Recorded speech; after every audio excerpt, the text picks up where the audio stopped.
Bon, eh bien, bonjour à tous, à mes anciens collègues et aux anciens élèves aussi que j'ai connus. Alors, on m'a demandé de raconter un peu mon parcours d'institutrice. Bon, il n'y a rien d'extraordinaire. J'ai débuté en octobre 1945. Et avant, il y avait des religieuses ursulines de l'Union romaine qui enseignaient depuis de très nombreuses années à l'école Jeanne d'Arc. Et elles n'étaient plus très nombreuses et surtout âgées. Elles n'avaient pas beaucoup de ressources. Et le curé de la paroisse cherchait une communauté de religieuses pour les remplacer. Alors, donc, je reviens à moi, c'était la rentrée au début octobre et on m'a donné une classe dans le primaire, la classe du cours moyen. À ce moment-là, on disait cours moyen. C'était 8e et 7e. Mais l'année avant, j'avais fait une formation à Aiguran-de-Merline parce que c'était proche de Clermont. Il y avait l'école normale pour l'enseignement catholique. Voilà. Alors donc, j'ai commencé ma classe en 1945, je n'avais pas encore 21 ans. On m'a donné une classe assez spacieuse, elle y est toujours. Et c'était des petites tables à 2 places. Il y avait les encriers de porcelaine où on mettait l'encre violette. Et voilà, nous allions travailler. Alors, à ce moment-là, les élèves ne participaient pas tellement. Elles étaient à leur place, bras croisés, et c'était le cours magistral. Elles écoutaient. Je dois dire qu'elles étaient assez disciplinées. Le courant passait bien, les parents me faisaient confiance, et j'avais confiance aussi. Par la suite, il n'y avait que des filles à Jeanne d'Arc. Mais je ne sais plus en quelle année, vous disiez en 67 non, un peu après. Je ne sais pas. 68, vers 70. On a eu des garçons. On a eu des garçons.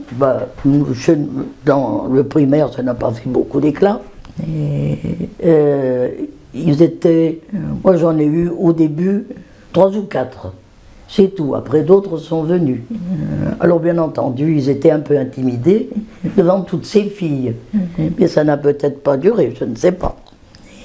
Et puis, un jour,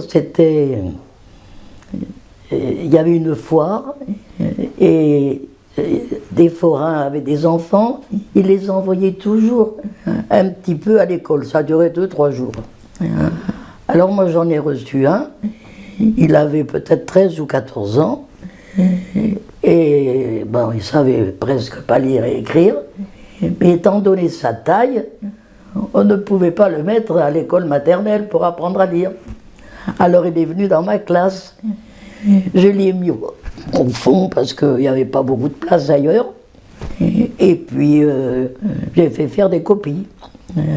Alors les filles travaillaient, ça ne les avait pas beaucoup dérangées, mais tout à coup, à un moment, il y en a une qui lève le doigt et qui me dit « Madame !» Oui, j'ai dit « Qu'est-ce qu'il y a ?» Vous ne savez pas ce qu'il m'a dit? J'ai tourné la tête, je l'ai regardé, et il m'a dit « Je t'aime !» Alors là, tout le monde a éclaté de rire. Mais je dis, tu vois, il sait le dire, mais il ne sait pas l'écrire. Enfin, en plus d'être institutrice, j'étais organiste. J'ai fait, on le dirait peut-être pas maintenant, mais j'ai fait quand même le plus beau métier du monde. On disait avant que c'était le plus beau métier du monde, et c'était vrai. Et il y en avait bien qui étaient un peu dissipés, par exemple, il y avait les petits sols, il y avait un petit qui était sur le quai.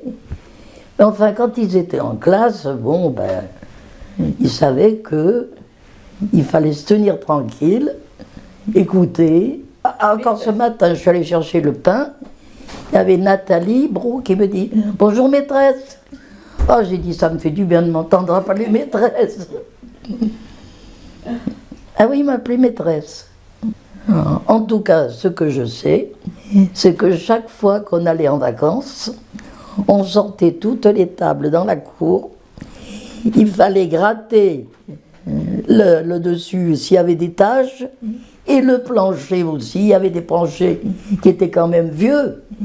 Elle les cirait, elle les encaustiquait, et après, elles avaient des patins de tissu, et on glissait là sur le plancher, oh, c'était bien. Écoutez maintenant, mais je ne peux pas marcher. J'entends pas bien, je vois pas bien, je marche pas bien, c'est magnifique. C'est comme ça. C'est comme ça quand on prend de l'âge. Oh là là. Et alors c'est la tension, oh là là. Ça monte, ça descend, ça... Oh. Enfin. Ah oui, mais vous savez, une fois, alors je ne l'ai jamais raconté parce que, sœur André-Marie, celle qui est morte, m'avait dit, vous faites la 7e, il faut que vous alliez faire les oratoires. Alors j'y allais, mais après, quand il y a eu Mademoiselle Diou, elle avait la clé, elle ne voulait pas me la donner, enfin bref. Non, elle est vraiment...